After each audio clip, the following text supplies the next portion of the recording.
Ya pemirsa, hari-hari ini kita dikejutkan dengan kasus-kasus yang kemudian membuat pejabat-pejabat negara ini menjadi sorotan. Apalagi mereka yang memiliki harta tidak wajar dan kemudian menjadi temuan. Kita akan membahasnya bersama dengan narasumber saya yang sudah hadir siang hari ini. Bersama kita ada Pak Natsir Kongah, Humas PPATK. Apa kabar Pak Natsir? Alhamdulillah sehat ya Pak ya, walaupun nampaknya masih sibuk, masih dipusingkan dengan hal-hal yang menjadi perhatian masyarakat. Tapi begini Pak Natsir, ketika kita berbicara mengenai kasus yang sudah kita tahu lah Pak, sebenarnya modus-modus yang digunakan oleh para pejabat-pejabat negara, petinggi-petinggi negara, atau orang-orang kaya di Indonesia ini yang punya harta tidak wajar dalam menyembunyikan hartanya ini seperti apa Pak Natsir?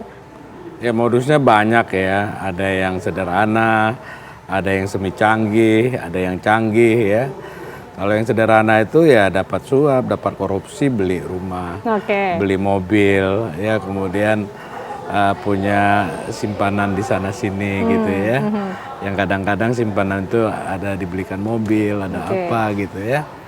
Jadi terus berkembang. Tapi yang terakhir-terakhir ini para pelaku tindak pidana pencucian uang itu udah mulai canggih ya. Canggihnya seperti apa? Berarti ada perubahan modus dong Pak kalau gitu yang dilakukan oleh oknum-oknum ini. Iya, mereka pakai jasa konsultan ya, konsultan profesional money laundering. Ada jasa konsultannya Pak? Iya, profesional money laundering. Jadi ini kalau profesional money laundering ini ada yang sifatnya individu, ada yang sifatnya organisasi gitu ya. Kalau organisasi itu ada yang terdiri dari ahli hukumnya, ya, akuntan publiknya, macam-macam gitu ya. Dan dari situlah mereka melakukan engineering keuangan dari klien. Biasanya mereka tahu juga tuh kalau kliennya ini uangnya nggak jelas gitu ya. Tapi ada juga yang memang mereka melakukan permintaan ya sesuai dengan transaksi antara klien dengan para profesional money laundering tadi. Pak Natsir, begini, engineering consulting itu tadi dilakukan. Engineering keuangan tadi dilakukannya seperti apa Pak Natsir? Mereka berusaha untuk menghapus jejak-jejak yang tidak wajar ini. Intinya seperti itu. Lewat misalnya buat badan usaha yang resmi, nggak resmi, menempatkan di sini, di saham ini, macam lah. Artinya pola yang dilakukan ya. Yang intinya bagaimana menjemunyikan, menyamarkan uang hasil kejahatan tadi sehingga seolah-olah tampak sah.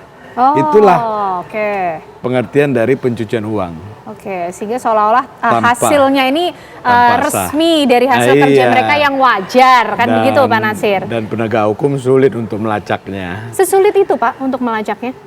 Itu harapan mereka, pelaku pencucian uang itu. Tapi ternyata ya itu semua bisa ditrasir. Karena pendekatan follow the money, mengejar uang hasil kejahatan itu sampai kemana bisa dikejar. Lapis atas, lapis bawah, lapis samping, kiri, kanan, semua bisa ya. Karena pendekatan follow the money. Nah inilah ya nilai tambah dari Undang-Undang Nomor 8 Tahun 2010 tentang pencegahan dan pemberantasan tindak pidana pencucian uang.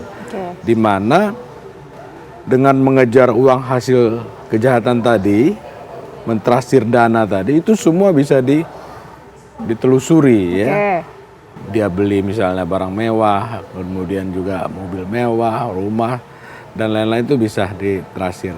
Beda kalau dengan konvensional misalnya ya.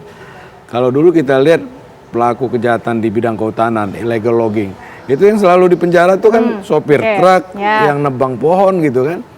Tapi siapa toke di belakang itu ya, yang mendanai itu, uangnya kemana, ya kan?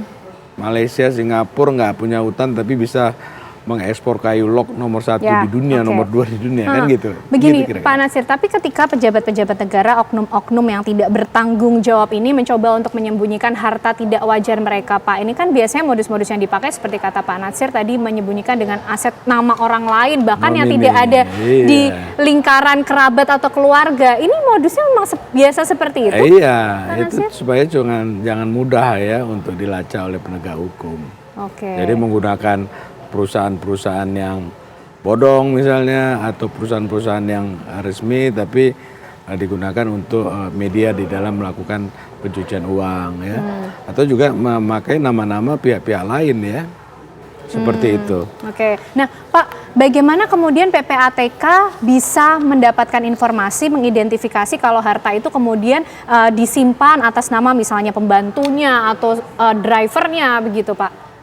Jadi secara umum kami merangkai itu seperti puzzle, ya, menyatukan atau memadukan dari berbagai macam informasi yang ada.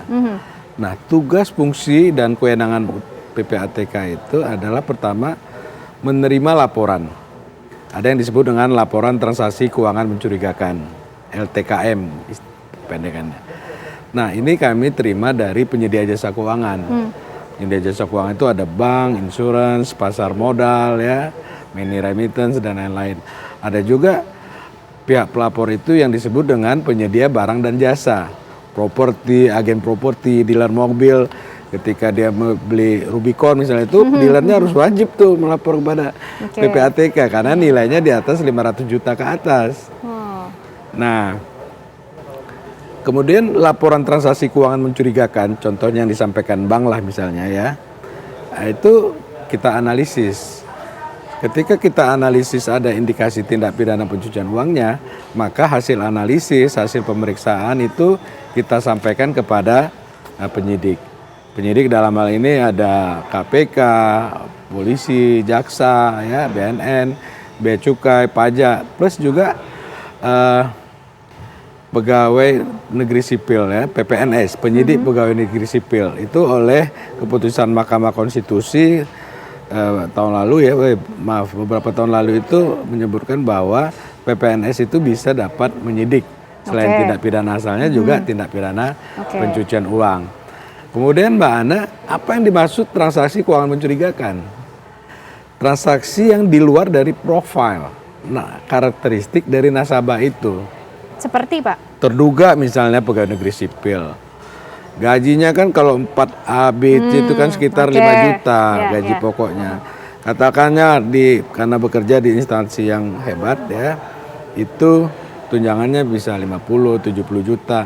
Jadi profilnya sebagai nasabah salah satu bank itu per bulannya antara 80 sampai 90 juta. Artinya itu yang dijadikan acuan ya Pak ya? Oleh bank sebagai nasabahnya. Suatu ketika dia mendapat aliran dana 10 miliar. Ini sesuatu yang di luar dari profilnya. Maka bank menyampaikanlah laporan transaksi keuangan mencurigakan itu kepada PPATK. PPATK analisis. Oh, ternyata uang ini alas hukumnya kuat. Misalnya dia baru dapat penjualan harta warisan, nggak masalah. Orang kaya di Indonesia itu mau berapapun nilainya nggak ada masalah.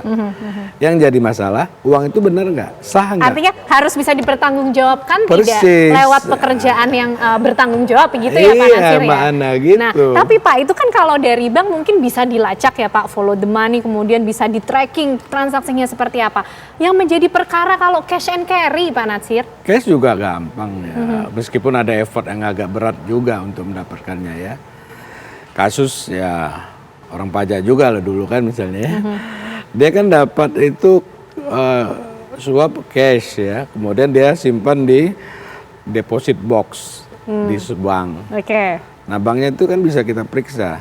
Di dalamnya ada ikatan uang dalam bentuk dolar Amerika, dolar Singapura, uang rupiah gitu kan. Di ikatan itu kan biasanya ada bank kan. Banknya kita periksa ya, Pak, ya? Gitu.